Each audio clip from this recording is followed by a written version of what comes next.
वही काम आज समाजवादी पार्टी कर रही है।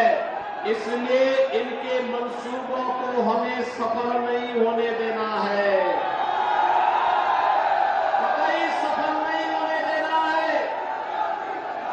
याद करिए 2017 के पहले के उत्तर प्रदेश में यहां दंगा होता था, कर्फ्यू लगते थे, विकास के कार्य ठप पड़े हुए थे, बेटी और बहन की सुरक्षा खतरे में थी, नौजवान के रोजगार पर डकैती डालते थे, गरीब के हक पर ये लोग उसको छीनने का कार्य करते थे।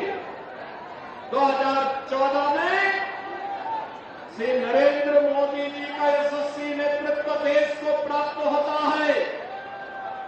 मोदी जी के नेतृत्व में आज जो नया भारत हम देख रहे हैं, यह भारत बिना भेदभाव के शासन की योजना का लाभ हर गांव को, हर गरीब को, हर किसान को उपलब्ध कराने का कार्य करता है, बिना भेदभाव के उपलब्ध कराता है।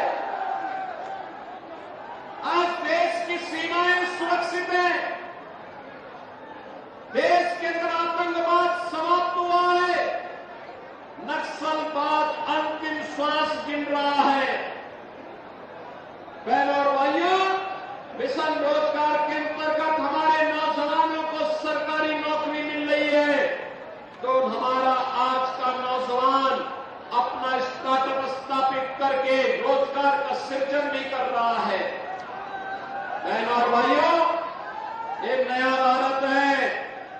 Highway, railway, rapid rail, airport ये तो बना ही रहा है, साथ साथ हर घर नल की योजना से लेकर के सेंट्रल और स्टेट यूनिवर्सिटी के निर्माण से लेकर के one district one medical college का निर्माण भी कर रहा है।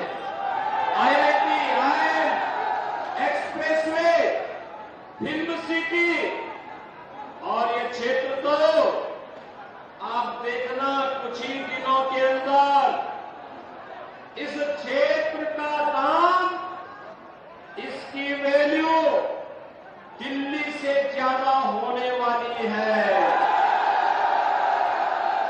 अभी जेवर के इंटरनेशनल एयरपोर्ट को चालू होने दीजिए, फिल्म सिटी को बनने दीजिए, टॉय सिटी बनने दीजिए, सर्वाधिक लाभ तो आप ही को होना है, अलीगढ़ और खैर के लोगों को होना है। और इसीलिए मैं कहने के लिए आया हूं, एक और विकास है, गरीब कल्याणकारी योजनाओं में हर गरीब के लिए मकान की सुविधा, हर गरीब के लिए राशन की सुविधा, हर गरीब के लिए 5 लाख रुपए की स्वास्थ्य का कवर, हर गरीब के लिए उज्ज्वला योजना हो या फिर विद्युत के कनेक्शन की व्यवस्था, ये भी सब तो सरकार दे रही है।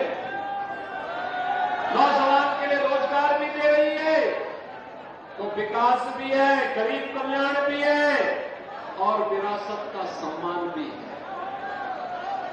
बहनों और भाइयों, मैं पूछना चाहता हूं, कांग्रेस रही हो या समाजवादी पार्टी की सरकारें, ये विकास भी नहीं कर पा सकती थी, ये गरीबों का भी कल्याण नहीं की, उसमें भी भेदभाव करती थी, युवाओं को नौकरी देने में भी डकैती डालती थी, गरीब के हक पर भी स्वयं डकैती इनके लोग डालते थे, और बेटी भी सुरक्षित नहीं थी, व्यापारी भी सुरक्षित नहीं था। बहनों और भाइयों, मैं तो केवल आपसे एक ही अपील करने के लिए आया हूं, ये न गरीबों का कल्याण कर सकते हैं, न विकास का कार्य ला सकते हैं, और न ही विरासत का सम्मान ही कर सकते हैं। याद करिए, अयोध्या के लिए 500 वर्षों का इंतजार क्यों करना पड़ा। आज अयोध्या में भगवान राम का भव्य मंदिर का निर्माण हो गया, ये तब हो पाया है जब डबल इंजन की भाजपा की सरकार थी।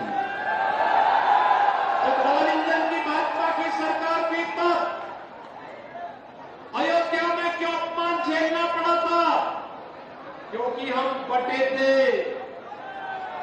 मथुरा में क्यों अपमान झेलना पड़ा था? क्योंकि हम बटे थे। काशी में क्यों अपमान झेलना पड़ा था? क्योंकि हम बटे थे। और बहनों और भाइयों, 1947 में 10 लाख से अधिक हिंदुओं को क्यों कटना पड़ा था? क्योंकि हम बटे थे। और इसीलिए मैं आपसे कहने के लिए आया हूं, अब बटना नहीं है, बटेंगे तो अब बटना नहीं है, अब तो एक रहेंगे, सेफ रहेंगे, एक रहेंगे। और इसीलिए आपका आह्वान करने के लिए आया हूं, विकास और सुरक्षा हमारी गारंटी, विकास और सुरक्षा हमारी गारंटी, गरीब कल्याणकारी योजनाओं की हमारी गारंटी। लेकिन समाज को बांटने वाले तत्वों से सावधान रहते हुए विकसित भारत की परिकल्पना के लिए जो कार्य हो रहा है, राजा महेंद्र प्रताप सिंह जी के नाम पर अलीगढ़ में विश्वविद्यालय का निर्माण, या फिर पाकिस्तान की रूह कंपाने के लिए आपके अलीगढ़ में एक डिफेंस कॉरिडोर का निर्माण, ये सभी को आज आपके यहां आ रहा है, ये सभी को आज आपके यहां आ रहा है। यहां का नौजवान जब अब सीमाओं पर जाएगा, वह भी कहेगा कि ये तोप तो मेरे अलीगढ़ में बनी है। और अलीगढ़ की तोप जब सीमाओं पर थमा पर एक साथ दुश्मन की तरफ अपनी नाल करते हुए गरजेगी, तो पाकिस्तान की रूहें काम जाएंगी। और वही आह्वान करने के लिए मैं आया हूं आपसे। भारतीय जनता पार्टी और आरएलडी ने अपने प्रत्याशी के रूप में इस उपचुनाव में श्री सुरेंद्र दिलेर को आपके सामने दिया है। बहनों और भाइयों, श्री सुरेंद्र दिलेर, इनके दादा स्वर्गीय श्री किशनलाल दिलेर यहां से कई बार सांसद थे। कितनी सज्जनता की प्रतिमूर्ति थी, सज्जनता की प्रतिमूर्ति थी। ईमानदारी के साथ जनता के प्रत्येक के सुख दुख में सहभागी होने का कार्य करते थे। सबके सामने सबको सम्मान देते थे। और इनके स्वर्गीय पिता श्री राजवीर सिंह दिलेर, मेरे साथ तो दोनों लोग सांसद थे। या मेरा सौभाग्य है कि मुझे दोनों के समय में सांसद रहने का अवसर प्राप्त हुआ था। वहां भी सांसद, विधायक भी थे और सांसद भी थे। और इससे बहनों और भाइयों, एक और अपने संस्कारों के साथ भारतीय जनता पार्टी के मूल्यों और मुद्दों के साथ जुड़े हुए सुरेंद्र दिलेर हैं। और दूसरी तरफ पूर्व विधायक स्वर्गीय मलखान सिंह के हत्यारों को संरक्षण देने वाले लोग हैं। याद रखना, अपराधियों को कभी मत आगे बढ़ने देना, कभी मत आगे बढ़ने देना। ये अपराधी और माफिया समाज के सबसे बड़े दुश्मन हैं। ये जब भी सत्ता की डोर इनके हाथ में होगी, गरीब भी परेशान होगा, बेटी की सुरक्षा खतरे में पड़ेगी, व्यापारी तबाह होगा और विकास बाधित होगा। इन अपराधियों की जगह या तो जेल होनी चाहिए या फिर अपराधियों की जगह जहन्नुम होनी चाहिए, दूसरी जगह उनकी नहीं होनी चाहिए। और इसीलिए मैं आपसे आह्वान करने के लिए आया हूं, से सुरेंद्र दिलेर को कमल चुनाव चिन्ह पर चुना जिता के भेजना है। विजयी बना के भेजेंगे, बना के भेजेंगे। ये पीछे के लोग पीछे क्यों पीछे के हाथ खड़े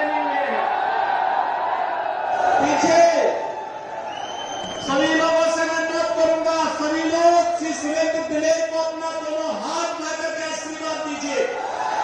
सभी लोग देंगे, सभी लोग सहमत हैं, सभी लोग सहमत हैं, सुरेंद्र दिलेर को अपना आशीर्वाद देंगे। तो 20 नवंबर को पहला काम होना चाहिए मतदान, और फिर तो इन्हें विजयी बना के भेजेंगे। मैं आश्वस्त होकर के जाऊं, मैं प्रधानमंत्री मोदी जी को बता दूं, सब आश्वस्त है ना? तो फिर मेरे साथ बोलेंगे, भारत माता की, भारत माता की, भारत माता की, जय श्री राम, जय जय श्री राम।